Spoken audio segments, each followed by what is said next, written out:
గత ఎన్నికల ముందు వరకు ఆ జిల్లాలో అన్నీ తానై నడిపిన మాజీ మంత్రి బాలినేని శ్రీనివాసరెడ్డి వైసీపీని వదిలి జనసేనలోకి వెళ్లడంతో ఆయన సీన్ మొత్తం మారిపోయిందట పాపం. పూలమ్మిన చోటే కట్టెలమ్మిన చందంగా ఆయన పరిస్థితి తల్లకిందులైందట. పార్టీ మారిన ఆయన భవిష్యత్తుతో పాటు ఆయన నమ్ముకున్న అనుచరగణం భవిష్యత్తు కూడా ప్రశ్నార్థకంగా మారిందట. దాంతో దెప్పి పొడుపులు ఎక్కువ కావడంతో సైలెంట్గా మారిపోయారట ఆ మాజీ మంత్రి. అసలు బాలినేనికి ఆ పరిస్థితి ఎందుకు వచ్చింది? దివంగత నేత వైఎస్ రాజశేఖర రెడ్డి బంధువుగా రాజకీయ రంగ ప్రవేశం చేసిన బాలినేని శ్రీనివాసరెడ్డి 1999 నుంచి 2014 ఎన్నికల ముందు వరకు ఉప ఎన్నికలతో కలిపి ఒంగోలులో వరుసగా 4 సార్లు విజయం సాధించి తన స్టామినా ఏంటో నిరూపించుకున్నారు. 2014లో వైసీపీ అభ్యర్థిగా పరాజయం పాలైన ఆయన 2019 నుండి 24 వరకు అధికార పార్టీ ఎమ్మెల్యేగా, మంత్రిగా చక్రం తిప్పారు. అయితే టైంలో ఆయన కూటమి పార్టీ నేతలను చిన్నచూపు చూశారని, పలు ఇబ్బందులకు గురి చేశారన్న ఆరోపణలున్నాయి. 2024 ఎన్నికల్లో ఒంగోలు నుంచి రెండోసారి ఓటమి పాలైన బాలినేని శ్రీనివాసరెడ్డి జనసేనలో చేరారు. అయితే బాలినేని రాకను కూటమి పార్టీ నేతలు పెద్ద ఎత్తున అడ్డుకునే ప్రయత్నం చేశారు. రాజకీయ ప్రవేశం చేసిన నాటి నుండి ప్రకాశం జిల్లా రాజకీయాలను ఒంటి చేత్తో శాసించిన బాలినేని శ్రీనివాసరెడ్డి 2024 తరువాత రాజకీయ జీవితం సంకటంలో పడటంతో జనసేన తీర్థం పుచ్చుకోవడంలో సక్సెస్ అయ్యారు. ప్రకాశం జిల్లా రాజకీయాలను ఒంటి చేత్తో శాసించిన మాజీ మంత్రి బాలినేని శ్రీనివాసరెడ్డి రాజకీయ భవిష్యత్తు జనసేనలకు వచ్చిన తర్వాత గందరగోళంగా మారిందనే టాక్ పొలిటికల్ సర్కిల్స్లో వినిపిస్తుంది.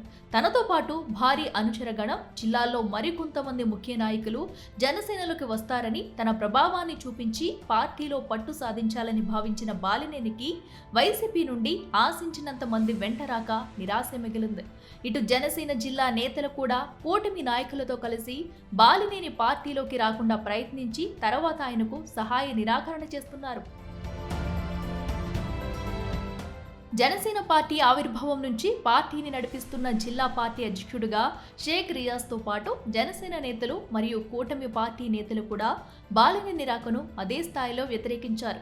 ముఖ్యంగా బాలినేని రాజకీయ ప్రత్యర్థి దామచర్ల జనార్దన్ ఆయనకు వ్యతిరేకంగా పెద్ద ఎత్తున చక్రం తిప్పాలని చూశారు. ఆ క్రమంలో మెగా ఫ్యామిలీతో తనకున్న అనుబంధంతో బాలినేని తన కుమారుడితో కలిసి వెళ్లి పార్టీ తీర్థం పుచ్చుకున్నారు. ఆ తర్వాత బాలినేని పిలుపు మేరకు ఒంగోలులోని 20 మంది కార్పొరేటర్లు బాలినేని వెంట నడిచారు.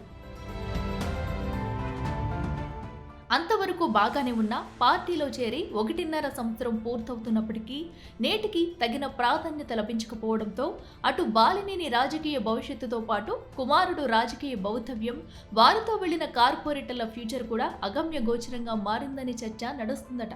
మరోవైపు త్వరలో మున్సిపల్ ఎన్నికలు రాబోతున్నాయి. ఈ నేపథ్యంలో తమ భవిష్యత్తు ఏంటి అనేది పదే పదే బాలినేని వద్ద ప్రస్తావిస్తున్నారట బాలినేని వెంట నడిచిన నేతలు.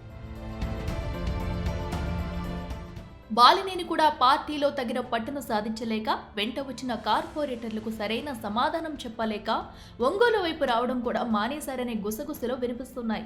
దీంతో తాము తప్పు చేశామా అనే భావనలో కార్పొరేటర్లు ఉన్నారట. త్వరగా ఏదో ఒక నిర్ణయం తీసుకుని తమ రాజకీయ భౌతవ్యం కాపాడాలని బాలినేనిపై కార్పొరేటర్లు ఒత్తిడి పెంచుతున్నారట. కొందరైతే పట్టు ఉన్న పాత పార్టీలోకి తిరిగి వెళ్లిపోదామని బలవంతం చేస్తున్నారట. రానున్న మున్సిపల్ ఎన్నికల్లో జనసేన పార్టీ తరపున పోటీలో ఉంటామని నమ్మి వచ్చిన వారికి కూడా సీట్లు దొరికే అవకాశం లేదని, అందరికీ న్యాయం జరగాలంటే తిరిగి వైసీపీలోకి పోవాలని బాలినేని వద్ద పార్టీ కేడర్ పోరు పెడుతుందట.